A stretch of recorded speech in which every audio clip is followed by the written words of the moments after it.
Assalamualaikum warahmatullahi wabarakatuh. Perkenalkan nama saya Maiter Fakri Karolan. NIM saya G00230977. Saya dari A6. Nah, jadi yang pertama di sini saya ingin menjelaskan mengenai apa sih itu mekanisme ejakulasi dan ereksi. Nah, jadi kita dari yang dasar terlebih dahulu agar sebelum kita menjelaskan yang ejakulasi, ejakulasi itu apa, ereksi itu apa, kita menjelaskan aktivitas seksual terlebih dahulu. Nantinya pada nantinya akan ada hubungannya dengan ejakulasi dan ereksi. Nah, yang pertama itu siklus respon seks. Nah, pada di sini ada beberapa fase, yaitu ada 4 fase, yaitu yang pertama ada fase eksitasi, yang kedua ada fase plato, yang ketiga ada fase orgasme, yang keempat ada fase resolusi. Nah, fase eksitasi itu apa sih? Nah, jadi fase eksitasi itu ketika ketegangan otot, tekanan darah, nafasan, dan peningkatan kecepatan jantung. Itu disebut fase eksitasi. Dan ada yang fase plato. Nah, untuk fase orgasme itu ada di ejakulasi dan nantinya akan dijelaskan lebih lanjut. Nah, terus yang terakhir itu ada fase resolusi, di mana fase resolusi nantinya kembali ke asal atau eh, ya pokoknya nanti lebih jelasnya nanti akan dijelaskan. Pokoknya pada intinya fase resolusi itu kembali ke asal. Nah, jadi di penis itu yang pertama itu ada somatik dan non somatik pada inervasinya. Ya, pada inervasinya yang pertama itu ada nervus cavernosa dan ada corpus spongiosum dan corpora cavernosa. Nah, ini kita bikin singkatan point shoot. Nah, pada P itu ereksi disebabkan saraf parasimpatis, sedangkan yang shoot itu ejakulasi yang disebabkan oleh saraf simpatik. Kita bikin singkatannya lebih gampang pakai gini. Sebenarnya kita ada UB ataupun eh, buat ke depannya kalau kita ditanya ataupun segala macam, kita bikin singkatan seperti ini gampangnya point shot. Nah, yang pertama aku izin menjelaskan mengenai saraf parasimpatis yang pada ereksi. Maaf ini nutupin pada fase ereksi. Nah, pada fase ereksi ini, yang pertama itu rangsangan diproses di area prepotik medial dan nukleus paraventricularis atau hipotalamus dan hipokampus. Nah, rangsangan ini contohnya semisal ketika kita melihat sesuatu yang bisa merangsang eh, pokoknya bisa merangsang kemauan kita, itu ada hubungannya sama hipotalamus dari otak nanti dikirim ke bawah. Nah, selanjutnya itu ada impuls parasimpatis yang melewati eh, segmen 2 dan segmen 4 ke efektor. Nah, dan nantinya dia akan melepaskan oksida nitrat dan berlanjut ke mengaktifkan enzim guanilil siklase. Nah, enzim guanilil siklase nantinya dia akan mengaktifkan guanosin monofosfat siklik dan nantinya akan melebar ke arteri penis dan jalinan trabekula otot polos. Nah, setelah itu aliran darah ke penis bertambah sehingga sinusoid cavernosa itu akan melebar. Nah, selanjutnya jaringan erektil itu nantinya dia akan menggembung sehingga menjadikan penis itu keras atau yang disebut ereksi tadi.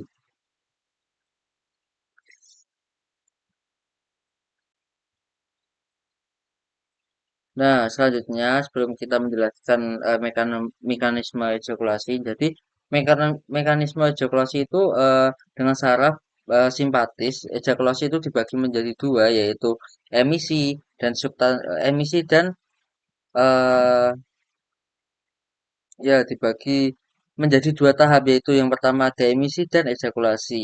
Nah, yang di emisi itu substansianya ejakulasi itu dari OGM interna menuju uretra atau ostium ductus ejaculatorius pada uretra pas prostata. Nah, untuk ejakulasi ini substansinya pada ejakulasi keluar dari OUE. OUE itu kayak keluarnya contoh keluarnya sperma, keluarnya urin gitu melewati OUE. Nah, selanjutnya yang pertama ada saraf simpatis pada emisi.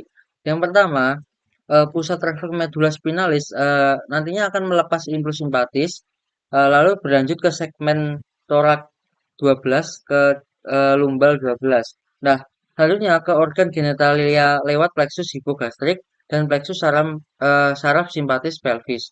Sehingga nantinya ini dibagi menjadi dua, nantinya ada kontraksi vas deferens dan atau kontraksi otot glandula prostat dan glandula seminalis. Jadi yang kontraksi itu dua, antara vas deferens dan nantinya ada yang kontraksi otot glandula prostat dan glandula seminalis. Nah, untuk yang vas deferens ini nantinya sperma akan keluar dari ureta interna.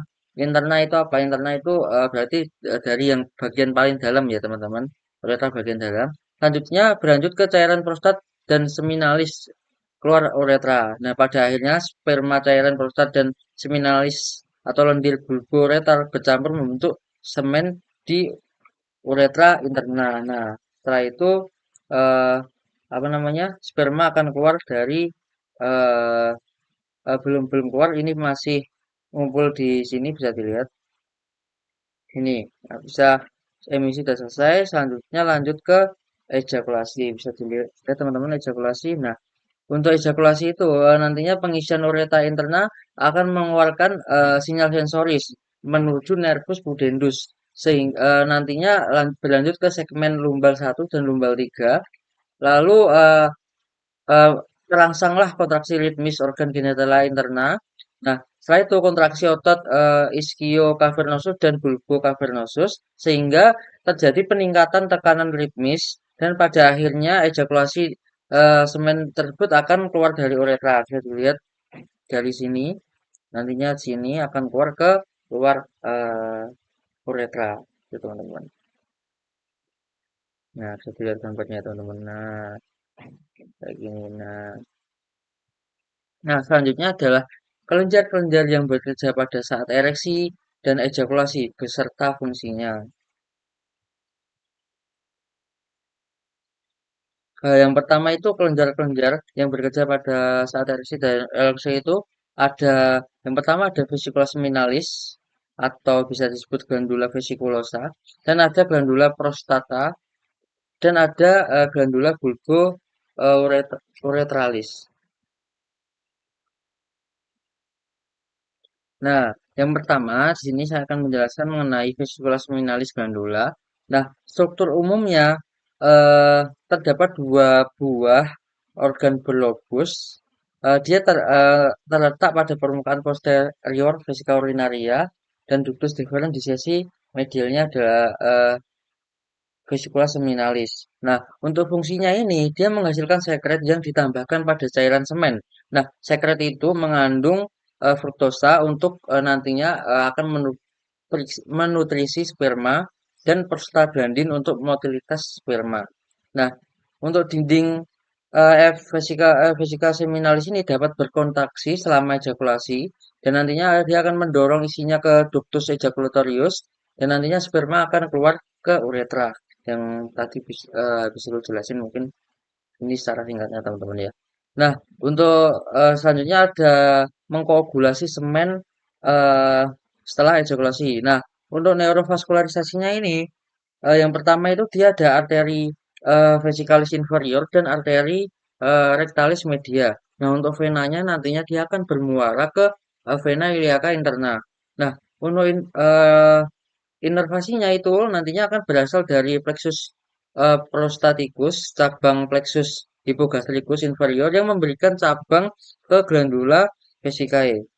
Nah, untuk limfanya mungkin nantinya dia akan menuju nervus iliaci interni. Next. Nah, selanjutnya ada glandula prostat.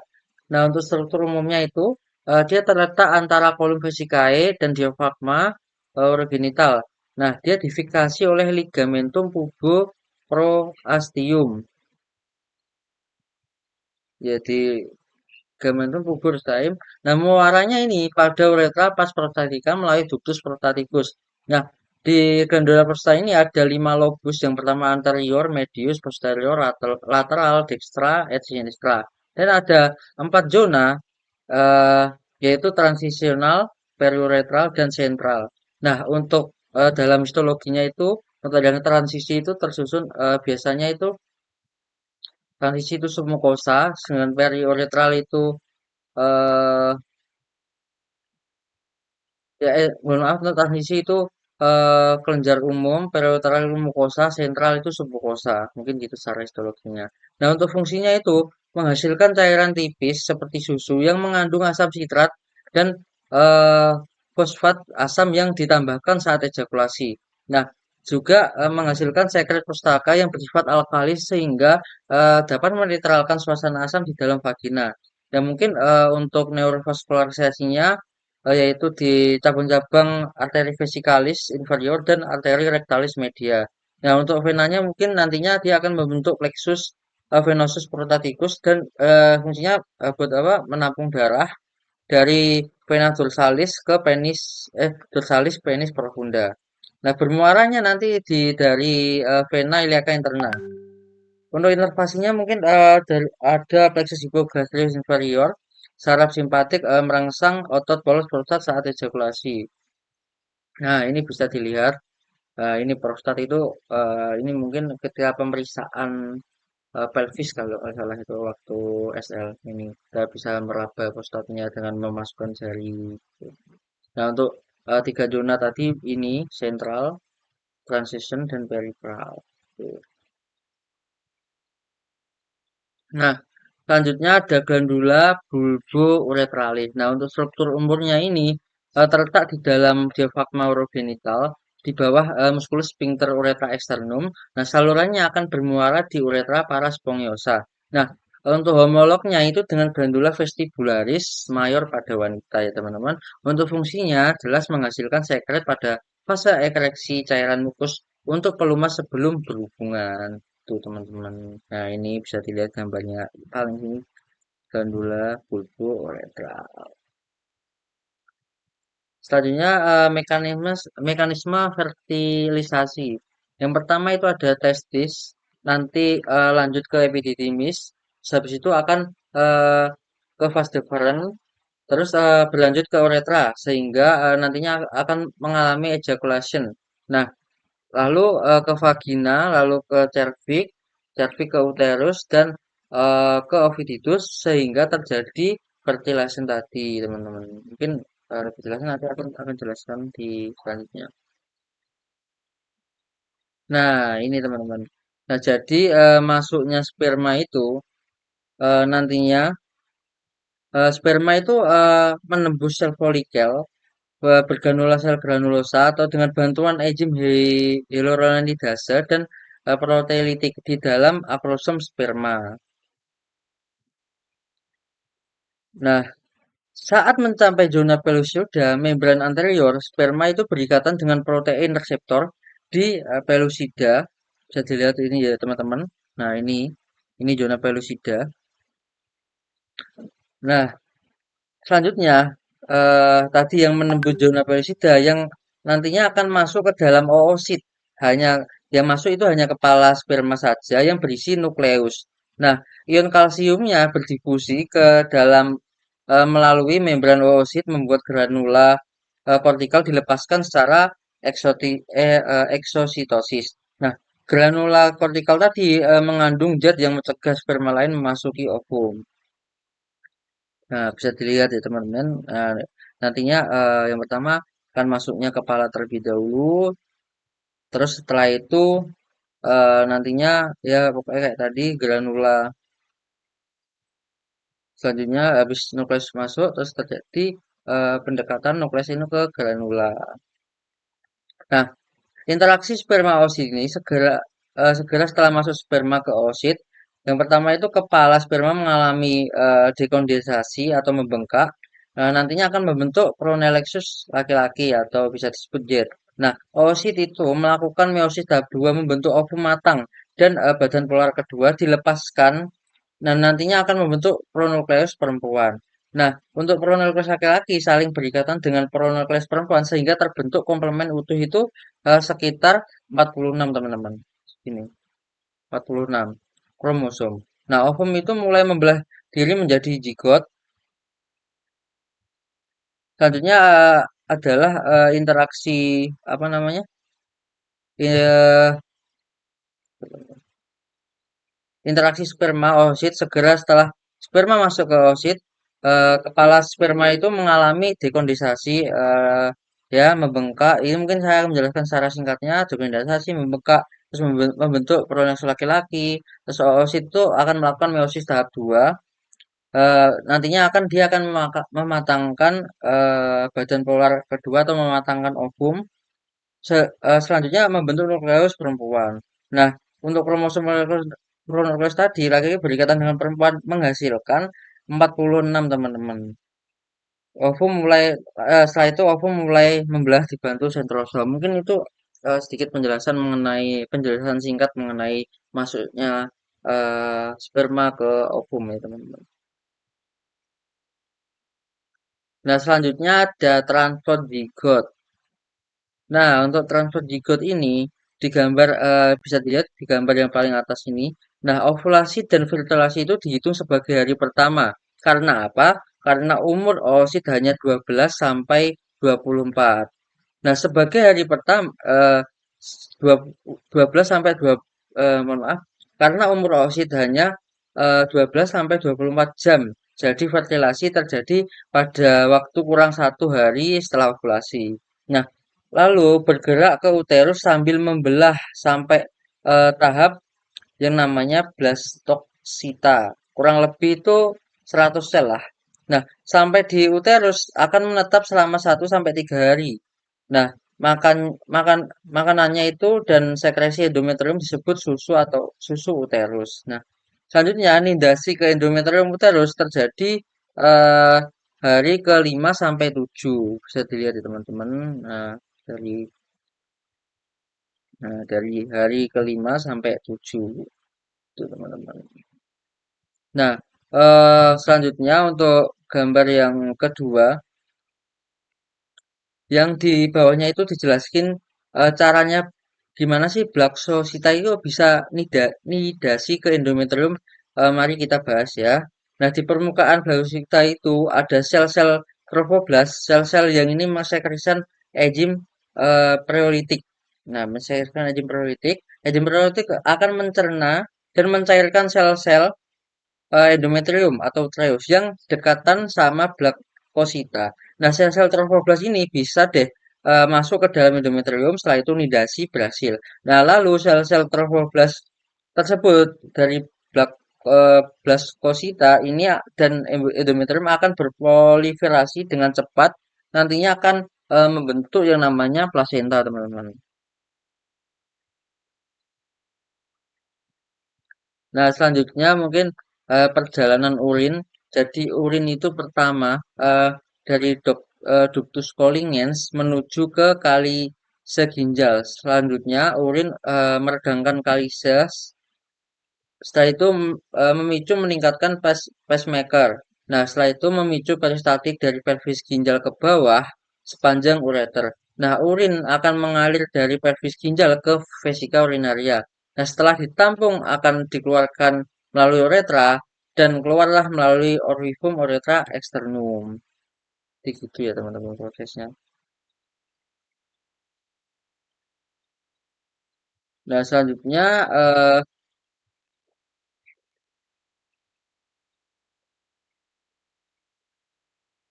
nah ini penjelasan singkat tadi. Jadi VU itu lanjutannya. Jadi VU itu semakin terisi, nantinya ada reseptor sensori keregang di dinding vesika urinaria. Nah, sinyal sensori itu dari reseptor regang VU dikirim ke segmen sacralis medulla spinalis, lalu dikembalikan secara refleks ke kandung kemih melalui syaraf parasimpatis. Nah, untuk vesika urinaria terus terisi. Nah, refleks misi semakin kuat menyebabkan kontraksi otot detrusor. Kontraksi otot adductor itu nantinya dia akan meningkatkan VU ya teman-teman. Nah, adapun saat refleks miksi cukup kuat memicu refleks lain berjalan lewat nervus pudendus ke sphincter eksterna untuk menghambatnya. Jika inhibisi lebih kuat daripada sinyal konsikotor volunteer ke sphincter eksterna, maka terjadi pengeluaran urin. Nah, yang terakhir, mekanisme proses berkemih. Itu terbagi menjadi 2 tahap, yaitu pertama vesika urinaria terisi secara progresif hingga tegangan di dinding vesika urinaria itu meningkatkan melampaui nilai ambang batas. Nah, refleks saraf refleks miksi akan mengosongkan urinaria atau menyebabkan keinginan berkemih gitu teman-teman. Mungkin aku sedikit menjelaskan mengenai nilai ambang batas. Jadi nilai ambang batas itu dibagi menjadi dua teman-teman. Ada yang nilai ambang batas tinggi dan rendah. Di mana rendah itu nantinya dia akan membuang sisa-sisa yang kayak zat-zat yang tidak berguna semacam asam urat, terus kreatinin, pokoknya dan lain-lain. Sedangkan yang ambang batas tinggi dia akan menyerap kembali. Contohnya glikogen, asam amino, pokoknya yang sehat-sehat gitu teman-teman. Udah mungkin itu saja yang bisa aku jelaskan. eh Jika ada salah kata mohon dimaafkan. Wassalamualaikum warahmatullahi wabarakatuh.